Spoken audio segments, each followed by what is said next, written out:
Bismillahirrahmanirrahim. Assalamualaikum warahmatullahi wabarakatuh. Bapak-bapak, ibu-ibu, mas-mas, mbak-mbak, adik-adik sekalian dimanapun Anda berada, kembali bersama saya Iip Wijayanto di dalam program Solusi Asik dari Pak Iip. Untuk beberapa waktu ke depan kita akan membincang berbagai serba-serbi persoalan kehidupan, tentu ditinjau dari sudut pandang atau perspektif Islam ya. Baik, untuk yang ingin bertanya atau ada sesuatu yang mau didiskusikan melalui program kita ini, silakan kirimkan pertanyaannya ke nomor WA yang ada di bawah ini ya. Baik, saya langsung ke pertanyaan untuk kesempatan hari ini ya. Assalamualaikum warahmatullahi wabarakatuh. Waalaikumsalam warahmatullahi wabarakatuh. Ustadz, saya mau tanya, ketika kita mengerjakan ibadah sholat, yang benar saat membaca surat Al-Fatihah, apakah basmalah bismillahirrahmanirrahimnya dibaca atau tidak ya? Karena kalau saya lihat siaran langsung sholat berjamaah dari Masjidil Haram atau dari Masjid Nabawi, para imam di sana ketika mengimami sholat, bacaan basmalahnya tidak terdengar. Mohon penjelasan yang paling baik yang seperti apa. Demikian, terima kasih. Baik, ya. Jadi ini juga khilafiyah ya. Jadi persoalan khilafiyah itu banyak sekali ya, dan tentu pendapat yang kita ambil adalah pendapat yang paling relevan ya untuk diterapkan di tengah-tengah masyarakat kita ya. Karena seperti yang kita ketahui bahwa di Saudi Arabia itu para imam mayoritas bermazhab Maliki dan sebagian kecil bermazhab Hanafi ya. Sementara di masyarakat kita mayoritas bermazhab Syafi'i. Nah, maka memang untuk penerapannya seperti apa ya tentu kita sesuaikan dengan apa yang telah berkembang dan berjalan dengan baik di tengah-tengah masyarakat kita.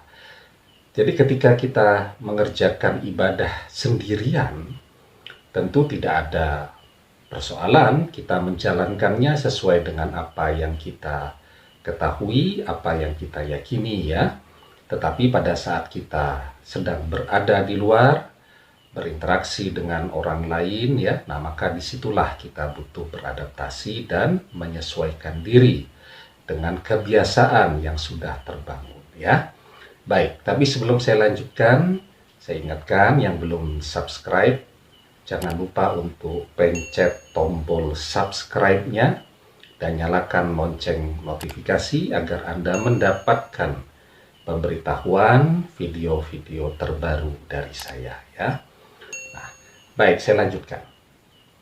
Jadi, di dalam pandangan mazhab Maliki, ya, nah dalil yang digunakan, jadi ketika kita melihat imam-imam di Saudi itu mengimami sholat dengan tidak membaca basmalah. Jadi ada yang mengatakan bacaannya sir, mungkin ada. Ya, seperti di Madinah sendiri ada Syekh Ali Huzaifi. Syekh Ali Huzaifi itu bermazhab Hambali, sehingga ketika dia mengimami sholat, bacaan basmalahnya memang pelan ya. Nanti begitu Alhamdulillahirabbil alamin itu baru dikeraskan ya. Itu Syekh Ali Huzaifi. Tetapi secara umum imam-imam yang lain di Saudi itu bermazhab Maliki. Ya, nah sehingga memang ketika mereka membaca surat Al-Fatihah bacaan basmalahnya memang tidak dibaca ya. Satu orang imam di sana yang bermazhab Abu Hanifah yang saya kenali yaitu Syekh Sulaiman At-Tajair ya, tetapi kalau Syekh Sudais dan lain-lain memang bermazhab Maliki. Nah, bagi orang-orang atau mereka yang mengikuti mazhab Maliki, itu dalil yang mereka gunakan adalah sebuah hadis dari Anas bin Malik ya, waqad sholaitu ma'an nabi sallallahu alaihi wasallam wa ma'a Abi Bakrin wa ma'a Umar wa ma'a Utsman falam asma'a hadan minhum yaquluha fala taqulha idza anta sholaita faqul alhamdulillahi rabbil alamin ya. Jadi dari Anas bin Malik, beliau berkata, aku pernah sholat bersama Nabi, Abu Bakar, Umar, dan Utsman. Namun aku belum pernah mendengar mereka membacanya. Jadi membaca basmalah. Maka jangan ucapkan itu. Ya, ini dalil yang dipegang oleh orang-orang atau mereka yang menganut mazhab Imam Maliki ya. Nah, adapun mazhab Hambali seperti yang saya ceritakan tadi, memang mereka membaca basmalah juga, tetapi dengan bacaan yang sir, yang pelan ya. Nah, adapun yang bermazhab Syafi'i seperti mayoritas di negara kita ya, maka hadis yang kita gunakan itu adalah sebuah hadis dari Ummu Salamah. Anna Nabiya sallallahu alaihi wasallam qara'a fi sholati bismillahirrahmanirrahim wa adaha ayatan walhamdulillahi rabbil alamin natsnaini.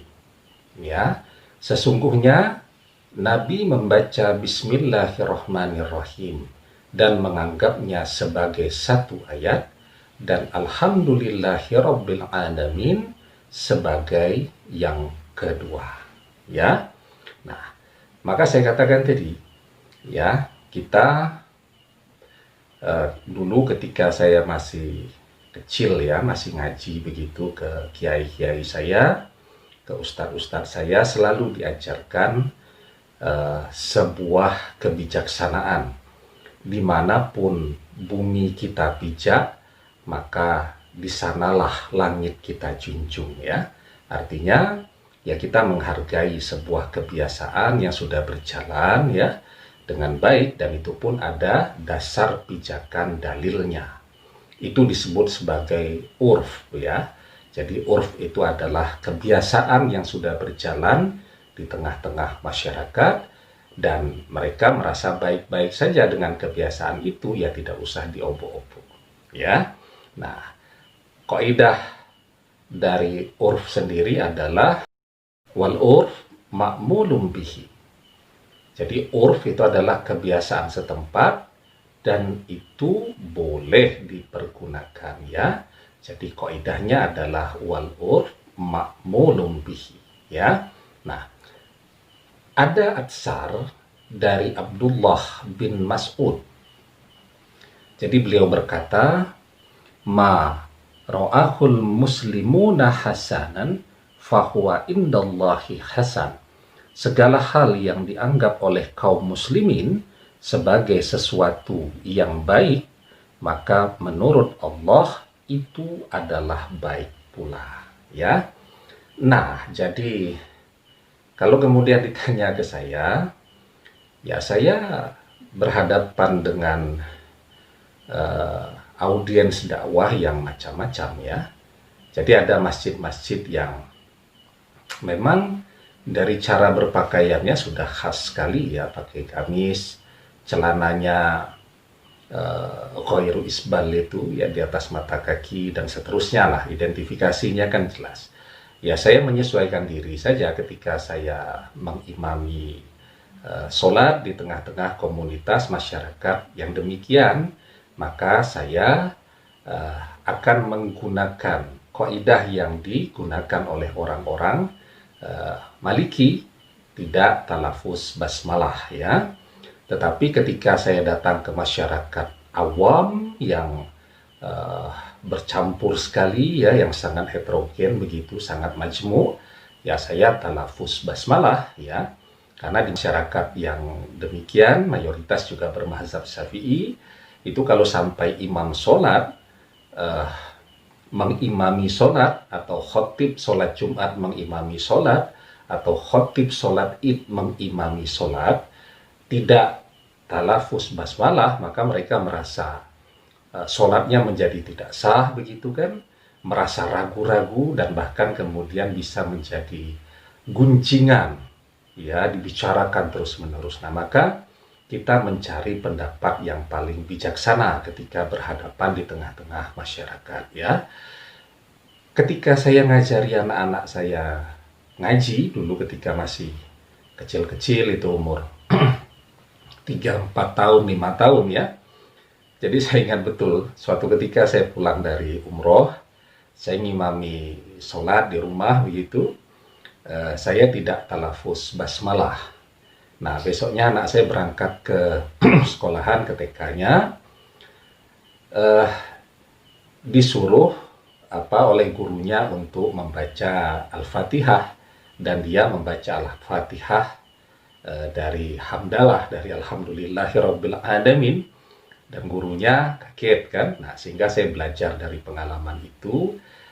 Dimanapun kita berada ya, maka kita yang harus menyesuaikan dengan kebiasaan yang sudah berjalan dengan baik di tengah-tengah masyarakat kita ya, agar tidak menimbulkan ketimpangan, kegoncangan ya, perbedaan pandangan, perdebatan, dan seterusnya ya. Jadi di dalam dakwah itu mencari titik temu itu jauh lebih baik daripada memperlebar khilafiyah atau perbedaan-perbedaan tadi ya. Nah, jadi kesimpulannya apa? Kesimpulannya kedua-duanya, baik yang talafuz basmalah ataupun yang tidak, itu sama-sama punya landasan dalil yang sama kuatnya dan sama baiknya ya. Jadi pertanyaannya, kalau kemudian sedang sholat sendirian, mana yang akan dilakukan? Yang yakin dan yang mantap saja. Kalau saya pribadi ya, saya tetap talafuz basmalah, karena saya pribadi merasa lebih yakin, lebih mantap ketika mengerjakan ibadah sholat, membaca Al-Fatihah dengan talafuz basmalah ya. Jadi begitu yang bisa saya jawab ya, dan semoga khilafiyah demikian itu tidak semakin melebar ya, tetapi kita bisa saling menghargai dan menghormati berbagai perbedaan yang ada di tengah-tengah kita sendiri ya. Demikian, semoga bermanfaat. Wallahu a'lam bishawab, billahi taufiq wal hidayah. Assalamualaikum warahmatullahi wabarakatuh.